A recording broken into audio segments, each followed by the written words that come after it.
Okay,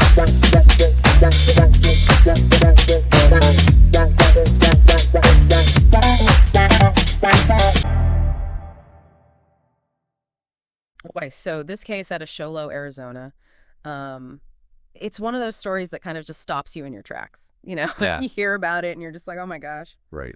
A 27-year-old father, Adam Montoya, is accused of fatally shooting his 13-month-old daughter with an AR-15. Wow.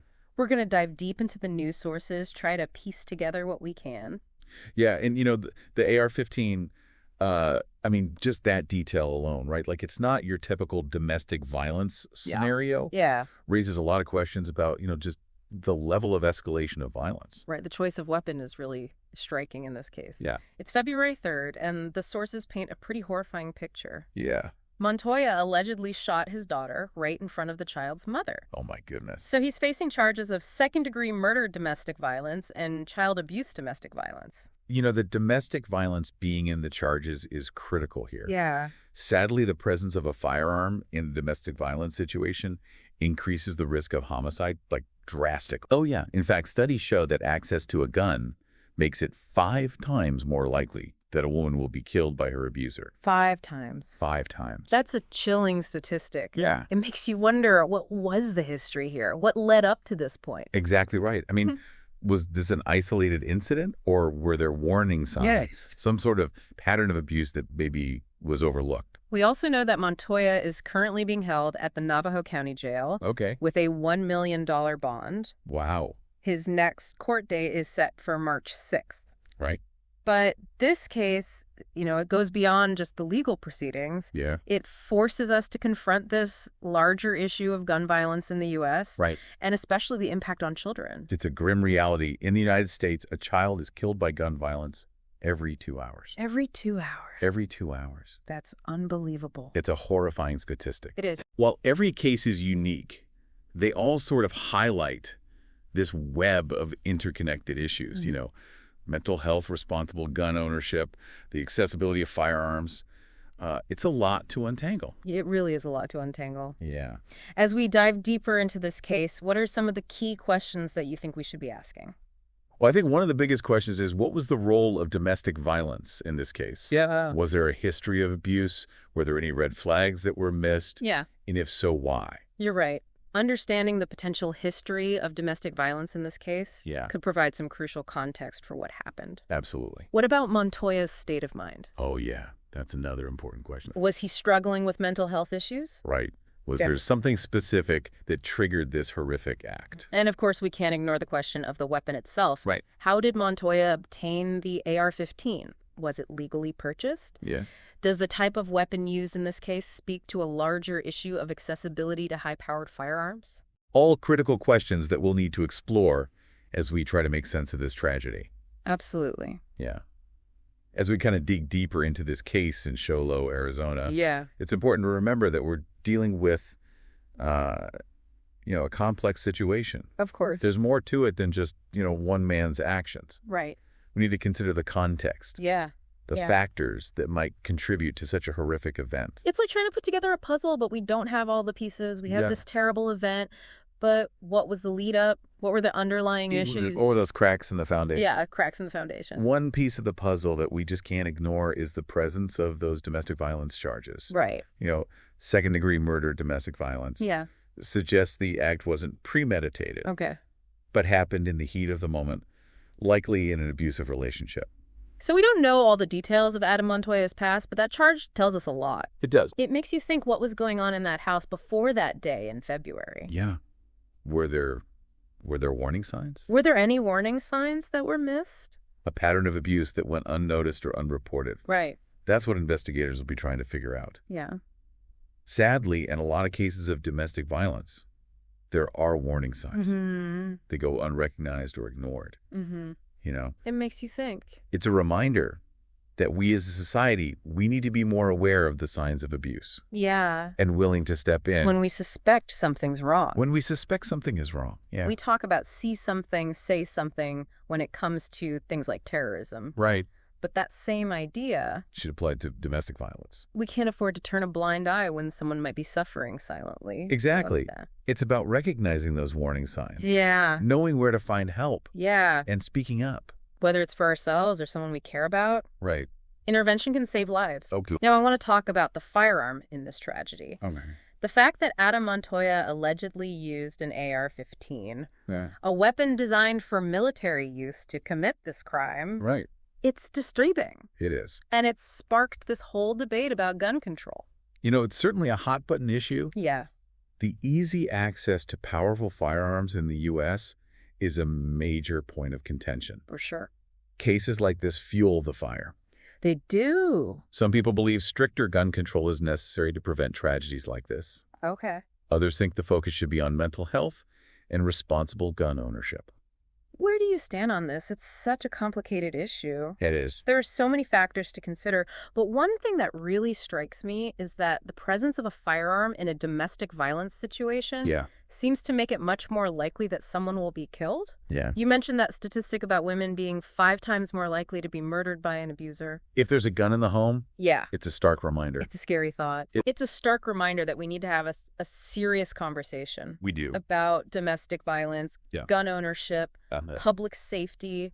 Absolutely. We need to find solutions. And this discussion needs to involve everybody. It does. Lawmakers, police, mental health experts, regular people like us. You're right. This isn't about pointing fingers or placing blame. No. It's about finding common ground. Right. And creating a safer society for everyone. What also stands out to me is just the age of the victim. Yeah. A 13-month-old baby. It's just heartbreaking. It's hard to comprehend. It is. That level of violence. To be inflicted on such a small, innocent child. It really underscores the devastating impact of domestic violence. Yeah. Especially on children. They're often the silent victims. They are. Living in fear and witnessing abuse that can leave lasting scars. Absolutely. We can't forget that domestic violence isn't just a private matter. Right. It's a societal problem that affects everyone. Addressing domestic violence requires a multifaceted approach. You know, law enforcement has a role to play. Of course. But it's bigger than that. Okay. It's about prevention. Yeah. Education. Yeah. And providing support for victims and abusers. So they can break free from these cycles of violence. Exactly. So let's recap what we've discussed. Okay. This case goes beyond the actions of one man. Right. We've talked about domestic violence. Yeah. The role firearms play in escalating those situations. The devastating impact on victims, especially children. Yeah. And we've touched on the broader implications for society. Right. Like gun control and the need for solutions to address domestic violence. You brought up a lot of good points. Now, in the final part of our deep dive, we're going to shift gears a bit and explore some potential solutions and paths forward. Okay. How can we work to prevent these tragedies from happening again? Right. What resources are out there for people experiencing domestic violence? And how can we create a safer environment for families? All important questions that we'll address in the next part. We've covered some really heavy stuff in this deep dive into this case in Show Low. We have. You know, it's easy to feel overwhelmed by all the darkness of a tragedy like this. For sure. But I think it's important to shift gears a little bit and talk about solutions. I agree. What can we do to prevent these kinds of things from happening in the future? That's the question, isn't it? It is. The million-dollar question. Yeah. And it's one that's weighing heavily on everyone's minds. I'm sure. Especially after a case like this. Yeah. What can we do? You know, there's no easy answer. Right. There's no magic solution. Right. But I think it all starts with education.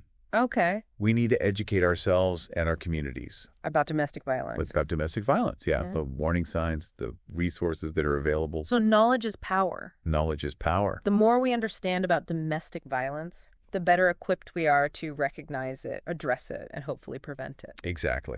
And, you know, a big part of that education is challenging some of those societal norms that have allowed domestic violence to persist for so long. You know what I mean? You know, we need to create a culture where it's okay to talk about these issues. Yeah. Where victims feel safe coming forward. Right. And abusers are held accountable for their actions. It shouldn't be something that we just, like, whisper about in hushed tones. Exactly. Yeah. It needs to be brought out into the open. Yeah. It's a conversation we need to be having. Domestic violence has been swept under the rug for far too long.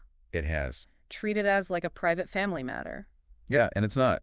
But it's a societal issue. It is a societal issue. That requires a collective response. It does. So let's talk about the resources that are available. Okay. What kind of support is out there for victims of domestic violence? Well, the good news is there's a growing network of organizations dedicated to helping victims of domestic violence. Good. We're talking hotlines, shelters, counseling services, legal aid support groups. Wow. And these are available nationwide. That's good to know. Yeah, these resources provide a lifeline for people who are trying to escape abusive situations. I imagine it takes a lot of courage for someone to actually reach out for help. It does. You know, if they're trapped in an abusive relationship. It's incredibly difficult. Yeah. There are so many obstacles. Yeah, what kinds of obstacles? Fear, shame, financial dependence. Right. Not to mention the threats or potential threats from the abuser. Of course. All of these things make it so hard for a victim to leave. Yeah. That's why it's so important for us as friends, family members, community members to be supportive and non-judgmental. Yeah. If someone confides in you, you believe them. Absolutely. Let them know they're not alone. Yeah. And help them connect with resources that can guide them to safety. That's a really powerful message. This case, as awful as it is. Yeah. It can serve as a wake-up call. For all of us. For all of us, yeah. It's a reminder that domestic violence can affect anyone. It can. Regardless of their age, background, socioeconomic status. And it's also a reminder that prevention is key. We need to be investing in programs that promote healthy relationships. Okay. Teach conflict resolution skills. Yeah. Address those root causes of violence. What do you mean by that? Things like substance abuse, mental health issues, poverty. Okay. They all play a part. We can't just sit back and wait for these tragedies to happen and then react. No, we need to be proactive. We need to be proactive in creating a society that values respect, empathy, and nonviolence. Absolutely. And that starts at the individual level. It does. We need to be mindful of our own words and actions. Set healthy boundaries in our relationships. Yeah. Be willing to speak up when we see something wrong. It's about fostering a culture of compassion and support. Exactly. Where everyone feels safe and valued. Well, as we wrap up this deep dive, I want to leave our listeners with a sense of hope. Yeah. Even though it might feel fragile. It might. In the face of such a tragedy. I understand. We can make a difference. We can. We can break the cycle of violence. We can create a world where every child can grow up feeling safe, loved, and protected. Like Samper. If you or someone you know is experiencing domestic violence, you are not alone. You're not alone. Please reach out for help. There are resources available, and there is hope for a brighter future. Thank you for joining us on this journey. It's been tough, but it's an important conversation to have. And remember, if you or someone you know is experiencing domestic violence, you are not alone. Please reach out for help. There are resources available, and there is hope for a brighter future.